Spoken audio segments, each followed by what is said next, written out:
Well, what's up, everyone? Welcome back to the Collision Live. Daniel here, joined at the desk by the goofy Adam West Batman to my anti-shark bat spray, Mr. Samuel David Kemp. What is up?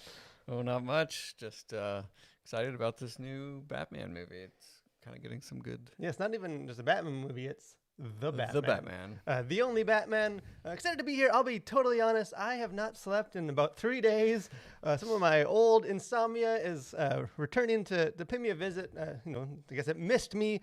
So if I'm completely incoherent and rambling on any more than I normally am incoherent and rambling, that's why. But hey, it's excited to still talk about some, maybe it will energize me, talk about pop culture. Anything crazy going on this week in Sam Camp world? I mean, no. I mean, still just sort of figuring out the newborn, and we have You haven't figured that out yet? well, I mean, it's gotten better. I will say, it improves with time. Thankfully, it's one of those things. It's like, yeah, having a kid is rough, but it does get better. So This is one of those. speaking of insomnia, Yeah, this is one of the only weeks where I will be on the one at the table having had less sleep than the one with the newborn.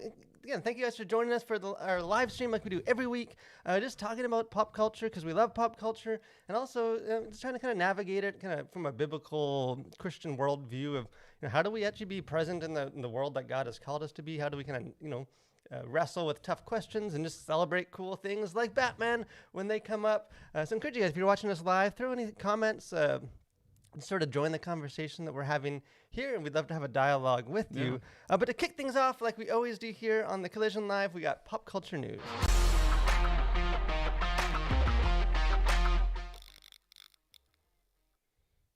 So there wasn't a whole lot going on this week, and as far as news, and also I was just really tired and ran out of time to find stuff. But some of the things that did stand out to me, anytime I have an opportunity to throw this handsome man onto our screen, I will take that opportunity. Mr. John Williams, the GOAT when it comes to movie scores, the composer of Jaws, which obviously elevates him to the best of all time. But it was just announced recently that he is returning to a galaxy far, far away to compose the music for the Obi-Wan Kenobi TV show, which is about the coolest news that I have heard in a long time. So I was already excited for the show, but some new Star Wars John Williams music, sign me up. Returning to a fantastical make-believe imaginative world, the new trailer for the upcoming third Fantastic Beasts movie, The Secrets of Dumbledore, just released. Kind of the prequel to the Harry Potter movies. It looks fine, kind of showing off the lack of Johnny Depp, kind of highlighting the new casting choices. But again, it looks fine. Speaking of returning to things that are old, Beetlejuice, the old kind of cult classic, weird, kind of Halloween-y, if you're into that kind of aesthetic movie that came out a long time ago, is getting a sequel, because of course it is, because this is 2022 where everything gets rebooted. But this was just announced that's been put into production by Brad Pitt's kind of production company. I don't know if that means he'll be involved or he's just putting his name on the advertisement. But hey, if you've been waiting for decades for a sequel, the wait it won't be a whole lot longer. And the last thing, we already mentioned it, but the Batman the character Batman is returning to theaters in The Batman, which is releasing this week. And the first reviews have already been coming out. It looks like people enjoy it. People always tend to enjoy Batman movies, so I take that with a grain of salt. But I will be seeing this in just a couple of days and having a review for it. But that's all we got this week on pop culture news. So do you care about any of that kind of stuff? John Williams coming back to score Obi-Wan series is like, about as tops as it gets. Like, I'm very excited about that. And I think like the best part about that is like last week or 2 weeks ago, like we had him in our pop culture news because he turned like 90, yeah, and he's still out there composing which is amazing and being awesome. I feel like that really raises the hopes for this Obi-Wan miniseries. Like, I think like the Mandalorian and the Book of Boba Fett and some of these others, I think it's kind of a mixed bag, but like when you bring in John Williams to score it, like it just sort of at least raises the expectation, which may ultimately like flop, but like bringing back the OG, I feel like is always a good sign or something to get excited about. It's like the music is such a big part of those of the movies. Like it's such an essential. And like the guy, what's his name? the guy that's been doing the Mandalorian and the Book of Boba Fett. He's done a bunch of other stuff. He did like Justice League, and like the music he's done for those shows is great. Oh like, yeah, Lars. like my kids are I think. like my kids are always humming those songs, and like even the kind of like the more like tribal Book of Boba Fett theme really grew on me. So like it's not like we've had bad Star Wars music. No. But there's only one John Williams. Yeah, and I think it's sort of like he's the GOAT, and also like that nostalgia play. I think is gonna just throwing really, his name is like really benefit that series. So I'm excited about and that. the Fantastic Beasts. It's kind of watching the trailer made me realize this how not invested I am in. Yeah, it's interesting to have such a successful series, like probably one of the most successful things of all time, the books and then the movies of Harry Potter. And then to have this sort of prequel setting up sort of the world that Harry inhabits later on, I don't know, it's just not as exciting. Would you say that it hasn't recaptured the magic? I would say it hasn't. That's a great way to put it, Daniel. But it is one of those movies I'm always I'll excited. blame that on your lack of sleep. Yeah, my already low humor has descended even lower. But I know. I get excited every time I go see it. Harry Potter books, some of my favorite books. I do think it's one of those things that it's cool to like kind of get backstories, but it doesn't necessarily recapture the magic of the original. And I don't know that it is necessarily intended to, but hey, we'll see. Maybe it will be good. It seems like it's getting kind of closer and closer to more of the timeline we know from the Harry Potter movies. But again, we're always excited here at the Collision to kind of keep our finger on the pulse of pop culture and just celebrate it because we love pop culture. But to jump into our first topic, kind of our first conversation here, kind of more of a general, this isn't like based on any immediate like topical thing that happened in culture, but it's just sort of a conversation that pops up from time to time. It's sort of one that people use these terms, but we don't necessarily stop and always like talk about what they mean. And it's also a way to promote that I wrote an article on this thing that I encourage you guys to go check out. Thecollision.org. Check it out. It's a good article. But kind of the idea of like Christian art. And even like the word, by Christian art, we just mean like, we don't just mean like, the Sistine Chapel and like Michelangelo, like just like Christian music and radio stations and like Christian movies and, basically like the more trendy, like faith-based, which just, it all means the same thing, sort of like like Adventures in Odyssey. That is a deep OG. pull, Deep cut. Deep cut. It's kind of like, what is it? Because you hear it talked about a lot. You hear people talk about it, Christian music, or Christian movies, or Christian art, and like we need to kind of get in contrast to like I guess non-Christian art, like the secular Hollywood, kind of like maybe reactionary, but kind of like against. We are not like this. We don't have all the bad stuff, and so I thought because I think it is important. One, just because we. It's relevant to Christians and we all engage in kind of culture and media and stuff. But I think it also just has bearings on like the way we navigate and think about just cultural engagement, like on a larger level of like, how, kind of the subcultures and all that stuff. So what do you think? You've read my profound article, so you should have, I have. You should have a lot of knowledge and deep insights, but I waded through it with dictionary and pen and a pad of paper and highlighting and, after many weeks of studying it, up on the mountaintop just to ponder some of the turns of phrases. But how does he do it? But what is it? When we talk about Christian art or faith-based art, or what makes like a Christian movie as opposed to just like a movie, or like Christian? What qualifies it to like be a music to be on like a Christian radio station? Yeah. Well, I think probably like what most people would say is it's the content has Christian themes. And so even if it's not necessarily done by a Christian artist, I think more people are interested when they talk about Christian art. It's typically they're talking about the content, I think, about the art, like whether it's, some of these faith-based films that are, talking about, whatever, or, painted works that depicts, Jesus and the disciples, or, the Last Supper, these sort of things.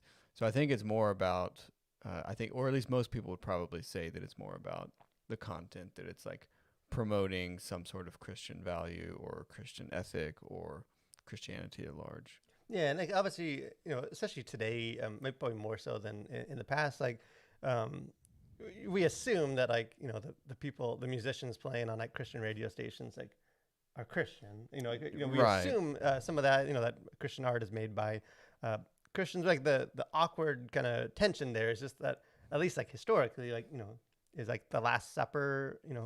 The famous Da Vinci painting. Like was Da Vinci a Christian? Like he had weird kind of religious. Yeah. I don't think he would qualify as like Orthodox Southern Baptist or anything religious or like but I guess would we say that that's like not Christian art? Like it's literally Jesus, like it's biblical scene. Like so that's why some of the like as far as it's like based on this, hey, if it's a Christian, it's Christian art. And even just people have there's been art that's been made almost like as a Christian, even a Christian can act in a way that we might say is like that's unchristian of you, like that's not and I think like there's been art and stuff made by believing Christians that have just had like awful theology or like morally not biblical or whatever. Like we can separate the fact that like, hey, you're a Christian, but this just doesn't seem to like affirm sort of what it means to be Christian or whatever. So I think you're right. Like, usually people tend to think like maybe we take for granted or assume or hope that the artist is a Christian, but like that it's about like some kind of Christian content. Like I think I wrote in the article like to turn on like a Christian radio station, like you're almost never gonna hear lyrics that like aren't directly about Christianity, like that are just about like skateboarding down California streets or like like any other just like purely romantic gushy romance song. Like almost all of the music is like religious content based. Well, because there's a lot of music that's like good and not like profane but not Christian. But you're right. I think it's it's almost exclusively like quasi like praise and worship music. Almost all of it. I mean, I think there's a few exceptions, but I feel like most of it is in that vein of like, we're gonna bring Sunday morning worship on the radio, 24/7. So there just isn't a lot of like willingness to kind of go outside of that to encourage and inspire people. Yeah, and even like Christian books and all that kind of stuff tends to be very like Christian content, and usually, at least I have found like that content tends to be like wholly like religious or like at least some kind of contrived, like because even like a lot of the movies, like the faith-based Christian movies, like they're usually released like alongside like Bible study material. Like it's very much like you can enjoy it as like on Thursday you put on like GodTube or something and like watch the show as like entertainment, but like you could also like play that in church. Like it's not like it's not like it's just like it still fits that kind of religious parameters. I don't know, like, what do you think about that? Like is it like obviously not all there are Christians that are out there making things that aren't that way, but like it seems there is sort of this like, and I even say this as someone that has written books in kind of that market and like just being around that kind of world a bit, like there is sort of this like expectation that like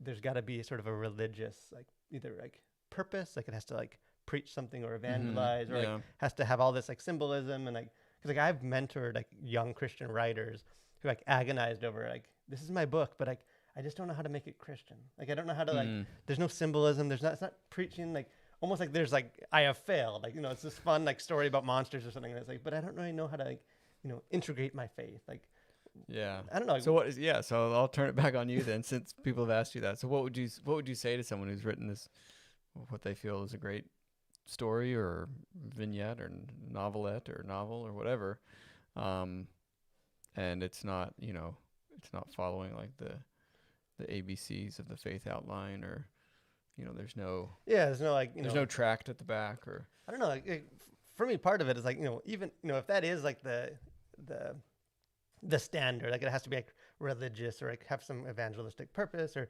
whatever, like then like not even God himself like passes that test. Like right, God's creation is it's not like he made all his trees like in the shape of a cross, or like the shooting stars, like stars weren't like arranged in some way of like hallelujah, or like it's just like beauty. If that's sort of like our, I guess, basis for like we're made in the image of like a creator. But I get into it a bit more in like the article, but even just the kind of the terminology of like, which I encountered like going through college at a Christian college, and like I just hear it all the time. Is like kind of like faith integration.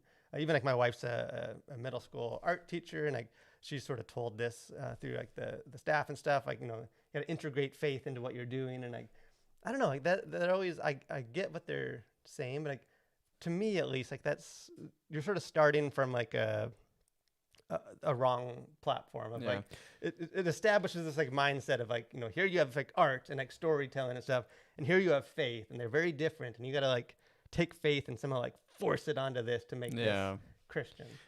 So do you think that's a cheapening of or like a knockoff version of like Christianity, or sort of a cheapening of what faith actually is, to try and like to say that your faith has to somehow be reflected in the art that you produce? Like do you feel like that's a wrong view of faith? Like for artists to be able to produce something, like to tell them like, well, you have to, like, you know, draw out some sort of spiritual, religious symbolism or integration. I feel like that's kind of a cheap way to make it spiritual or Christian. I kind of I feel like it misses the point. It's like trying to baptize something that, at least to me, I think is like already like the act of creation, and like you know, like because the irony is like we kind of expect sort of this integration thing. Like it's almost like the equivalent would be like people that like, you know, go to church on like Sunday, and like, you know, it's very religious, and then they just like, you know, live for themselves like all throughout the week, or like this sort of the mindset that like, you know, for most of us, like for all of us, like faith is not just what we do in Sunday, like the religious, you know, taking the Lord's Supper and singing worship songs. Like we're also a Christian and living faithfully when we're like hanging out with friends and like watching football and like playing with our kids and like doing so many other things. Yeah. But we sort of expect that like art, in order for like art to be Christian, it has to like, it basically has to be the Sunday morning part of existence.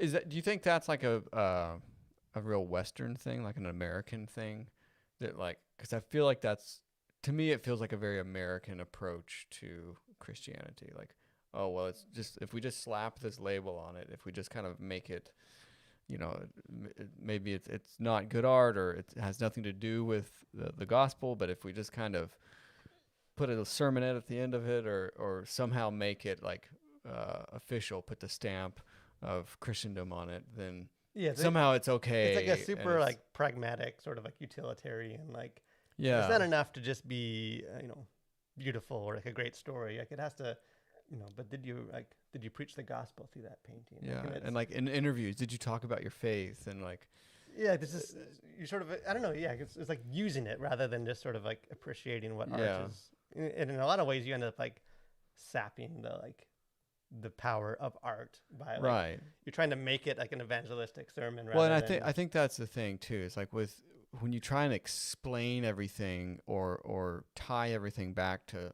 something else explicitly, I do think you are losing the benefit and the power of art. Like if you're always trying to like, oh, well, this means this, and this is sort of an example of that, and this ties back to the cross and all these things. And if you're like having to explain that all the time, like if you made a movie or if you have a song or a painting or whatever, then I feel like that does lose some of like the mystery and the magic of what makes art great and enjoyable and soul lifting. But when you kind of try and weigh it all down with, you know, doctrine and those sort of things, not to say that, again, we're all for doctrine and theology and these things, but it's like, you can do, you know, even like Lord of the Rings, you know, the best story ever written. Like it has very like, it has Christian elements, and so it's not like it's not like you have to like separate yourself from like, no Christian, no religious content. Like you can do both. But yeah, I think you're right. Like, it's just, you know, I think we've lost a sense of just the fact that like, as made in the image of a creator God, like creation, like beauty, and just exploring all of the existence that God has like gifted us with, and like nature, and like that we don't need to like make everything just like Sunday morning church. Right, right. We also encounter God like just in nature and other places, and like I think as artists and stuff, like we can depict that stuff and explore just like young romance or like a bunch of stuff that's without having to also like add a little like Aesop's fable like moral at the end. Right. Like, we don't have to Sunday schoolize everything we do.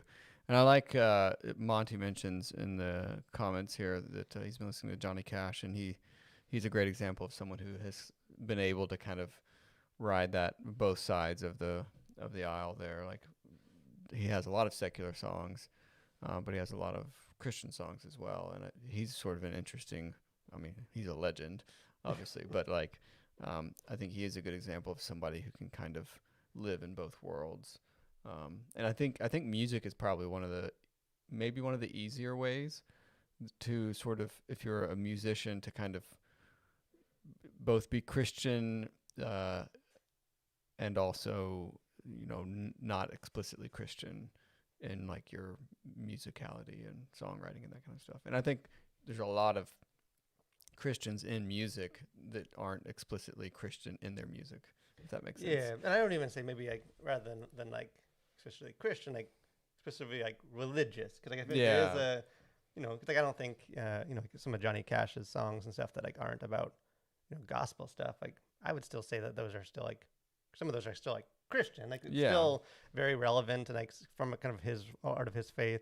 They're just not necessarily like religious. Like you want to kind of like a painting of like a landscape is different than like a painting of like a stained glass window. Like I'd say they're both Christian. This is one is religious in church and one's just you could have in like the museum of Chicago or something. But yeah, let us know what you guys think. How do you kind of define Christian art? Like, do you think that even just the language of Christian art and secular art and that kind of divide is that helpful, or is that kind of almost like encouraging this sort of compartmentalization of like faith, and where like only religious stuff matters and we can't explore other things? Like, and maybe if you're an artist, let us know what you guys think. If you guys have struggled with that, kind of how to kind of have your faith be relevant to your art, or just kind of the outside pressures of that. Yeah. But speaking of something that is always relevant and always timely and insightful and masterful, we have our next segment, which is Host Corner.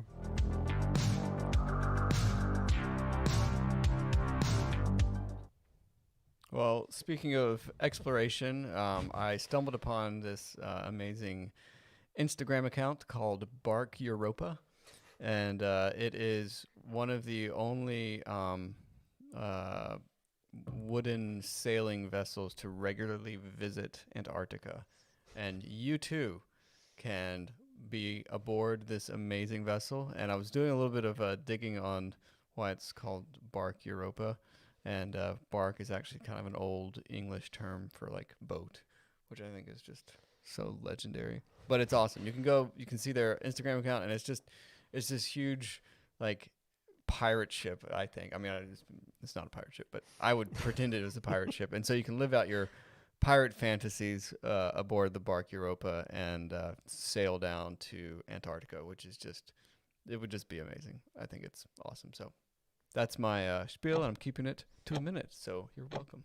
Hey, there's a first time for everything. Sam being on time, and that I have to say that was one of the most on-brand Sam Camp Host Corner that we've had in a while. How long does it? Do you know like how long are you on this boat? Like, that seems like it's. I don't know. If that sounds... I think it's various various times, but it's probably for a while. Like I don't know. I think they have just different sailings, and so like you could probably spend a month on there. And maybe, you could probably do like a 2-week stint. I think it probably depends on where they're going. Like if they're going to Antarctica, I imagine that's a longer, like there and back would probably be a longer voyage.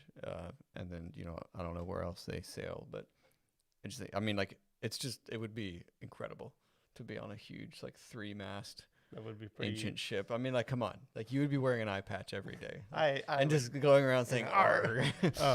One of my twin boys is obsessed with the Titanic right now. He can tell you like endless facts about this Titanic. Yes, and act out the sinking. He acts it out. So you might have to. It just makes me introduce him to this. So that comes to mind. I don't know how safe that trip is, but hey, you would feel the thrill of being a pirate. And speaking of things that are thrilling, oftentimes on the Collision Live, we're digging into kind of deeper issues and controversies or just sort of more thorny things, which is good, and we should do that unless you can talk about Batman. And then always talk about Batman. And the Batman, like you said, is coming out in theaters. So we weren't going to let an opportunity to pass by just to talk about Batman. Because we can. Because Batman. And because I haven't slept in 3 days and didn't know if I wanted to get into too much weighty issues. Although Batman these days is fairly weighty. Gone are the Adam West, Gone are the glory happy days of Batman and Robin. With, anti-bat repellent spray and all that kind of fun stuff. But in some ways... we can sort of talk in general. Again, if you're watching too, maybe let us know what your favorite Batman is and why it is Batman the movie with Adam West. But in some ways, I feel like Batman's like he's an interesting case study because he's a cool superhero.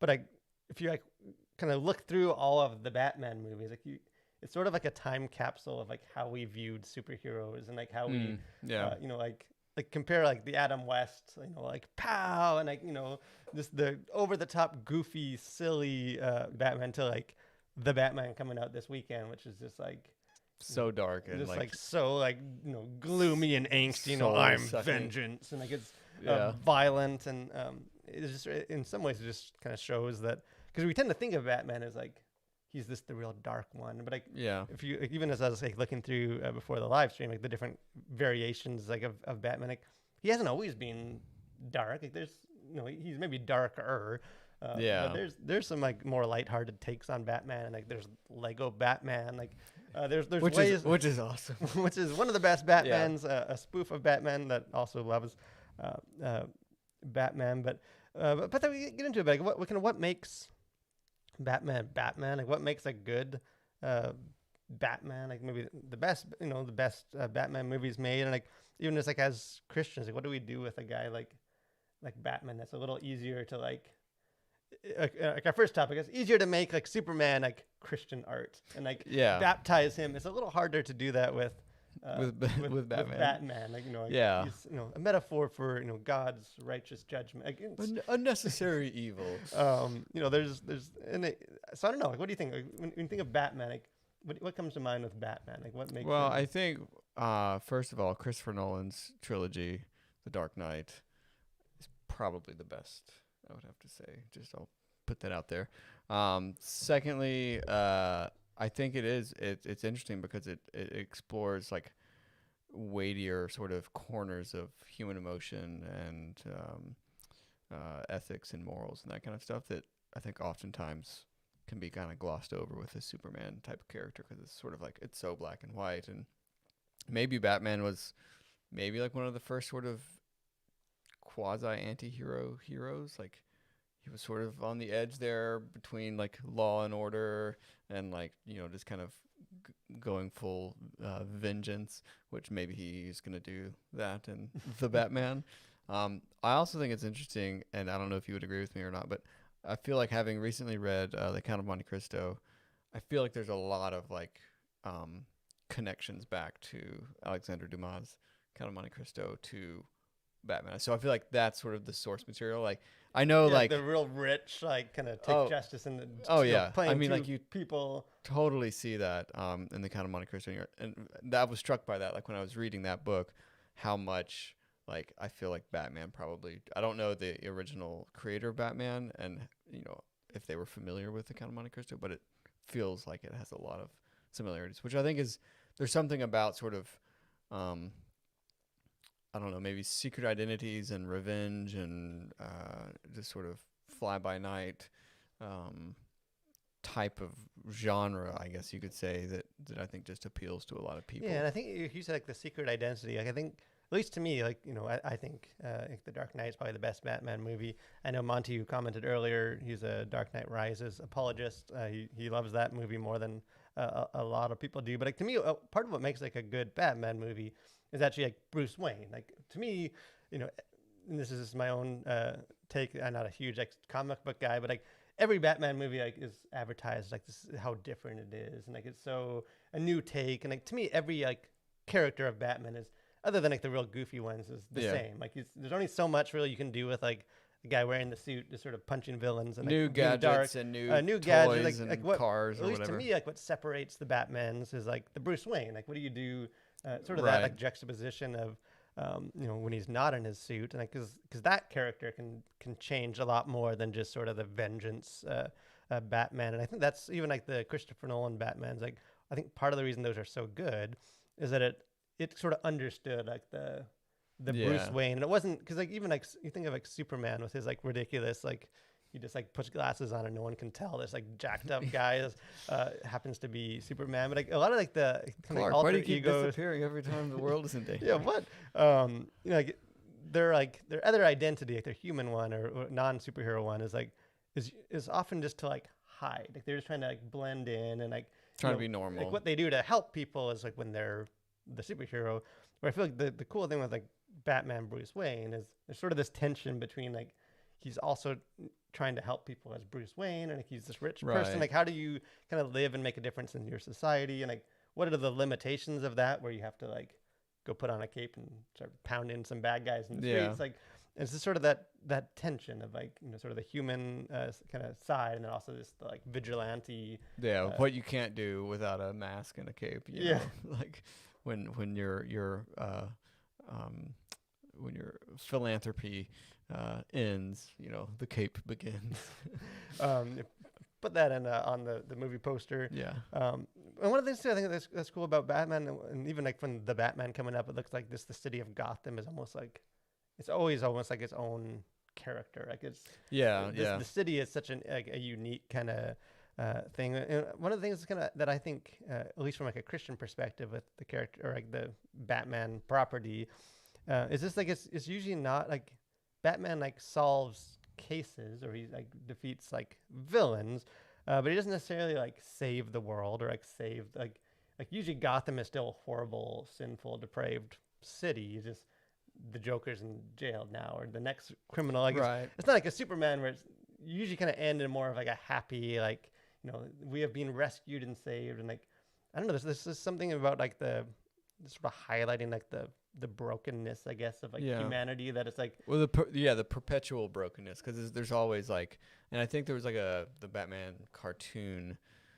I forget which one, I'm sure there's several, but like it's like every episode it's some new villain, maybe like the Joker sort of on the outskirts and makes an appearance now and again, but like there's just this like churning of evil that kind of keeps coming out of Gotham, and like is Batman ever gonna finally like vanquish all the enemies of Gotham and restore some sort of like normalcy? But it's almost like I think the point is no, he's not, because it's like that's just never gonna end. There's always gonna be some like gang lord like it's kind of cropping like, up. I think that's why maybe we relate more to Batman. Hopefully not at all in every way. Where like Superman's more like the savior figure, and he kind of comes and he saves the day and cleans everything up. Where Batman's a little more of the like he's not really a savior, he's a hero. Like he's sacrificing himself, but like he doesn't necessarily fix the problem. He just sort of does as much as he can, like to fight against evil and justice. But like that still exists. Like and like that, like you get the sense that work, and this could probably be said about any superhero movie, but or show. Is it like the hero's work is sort of never done, but I think it's most apparent with like Batman in Gotham, because like there's this endless amount of like evil that he's gonna have to like vanquish every time. So like it's constantly coming up and up and up, and there's no real like there's like maybe a lull.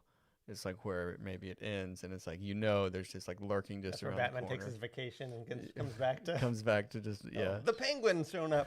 No, but that's why I think it's like like why we don't need to necessarily like baptize a Batman to make it like he's the savior figure and he's a Christ figure and all this kind of stuff. Even if you can maybe draw some of those parallels, at least to like the Christopher Nolan ones, I just think there's power in it, just showing like there's injustice in the world and like we can kind of fight against it. But there's limitations to kind of what we can clean up on our own. Like in a sense, it almost points to God. Like by not having God. Like, Yeah, and I do think I think we sort of agreed with what Monty said there in the chat, but I think one other part of that would just be that. Well, actually, I just lost my train of thought. So we'll never know what Yeah. that other that was the answer, and Yeah. maybe Sam will remember. But yeah, it was Monty read my mind, saying that the Gotham City itself plays such an important role. No, I remember what it is now. Sorry. And back to Sam. No, I think with Gotham City, I think the fact that it is just located in a city, I think, is what makes it work as well. Like it's not trying, like, Batman's not trying to save the world, except in like the Justice League ones. But there's no like beam from the sky and like right. So I think has given it the longevity and the popularity as well, is that it's Gotham. It's just this city and like one man trying to like protect and save his city versus like Thor coming down and like trying to save the planet and all this sort of stuff that is just kind of a bit disconnected and kind of hard to get behind. Yeah, we can relate more to like a messed up, sinful city. We live just outside Atlanta. It can be a messed up, dirty city too. Just like all the other ones. It's like all other big cities. So I do think that plays a role. And I'm excited for The Batman. Like I said, I'm seeing this movie in 2 days on Thursday. We'll have a review out on Friday. So I encourage you to check that out. I know a lot of reviews are already out for that, but I'm excited to kind of dig into what I hope some interesting kind of worldview issues with that. Yeah. So if you see the movie, let us know what you think, and make sure you come back to the Collision in a couple of days to check out our review for that. But to end off our live stream today, speaking of the Collision, this week at the Collision, got several things kind of going on. Kind of in the Collision world. One, like I said, new article just dropped. What makes Christian art Christian? A lot of the stuff we kind of talked about today, but maybe a little more in depth and kind of just unpacking it a bit more. And also encourage you, if you didn't check out last week, I know because we pre-recorded and stuff, maybe it got went under the radar, but which is also relevant to Batman, but talked about just sort of dark storytelling and kind of what do we do as Christians with that, and like, do we need dark storytelling, and what's the value of that? So I encourage you to check out thecollision.org if you haven't already, and check out some of the writing there. A couple other things going on. One, we're excited to share that if you've been enjoying these live streams, but you're not always able to watch us live, or the video gets lost, or whatever, life's busy, that we are going to begin pretty soon offering these as an audio-only podcast. Yep. We'll obviously have more information, like links and like where to find that. It's the less handsome version of what you see now. Yeah, you miss out these beautiful faces, but you can still hear our beautiful voices. Again, we encourage you guys, if you're busy or just want to listen on the way to work or whatever you're doing, we'll be launching that soon. So we'll be sharing more about that. But excited for that. And I don't know. Last thing we got going on here. Yeah, mention this. The Collision Volume 2 is out now. You can pick it up. I'll drop some links in the description of the video on YouTube and Facebook. But check it out. It's sort of a compilation of a year's worth of articles from the Collision, and I think it makes a great gift. And kind of maybe you have someone who is interested in kind of staying up with what's happening or how to think about pop culture, the arts, that kind of stuff. It's a great sort of one-off resource that you can gift to people or keep for yourself and collect the full anthology, or however long that lasts. Give to your enemies. It's a fun book. This sort of a bit of a primer and just sort of how do you engage with culture, touching on different issues, kind of maybe more modeling a bit of some of the more general stuff we're talking about. Yeah. So check it out, Collision Volume 2. Monty, who shared in the chat, he has some articles in there. So definitely worth checking out. But we want to thank you guys for checking out our live stream. Even with the lack of sleep, it's always fun to get together and just sort of talk about pop culture. I encourage you, if you haven't done so already, like the video, subscribe to our YouTube channel, like our Facebook page, all that stuff, to do just to kind of join with what we're doing at the Collision. Again, if we keep saying, we've got a lot of stuff coming up. The Collision is in full gear, so excited for the year. I feel like we're just getting started, and we'd love to have you just join with what we're doing with that. But otherwise, guys, thanks for watching. Stay safe and continue to collide with your world for Christ.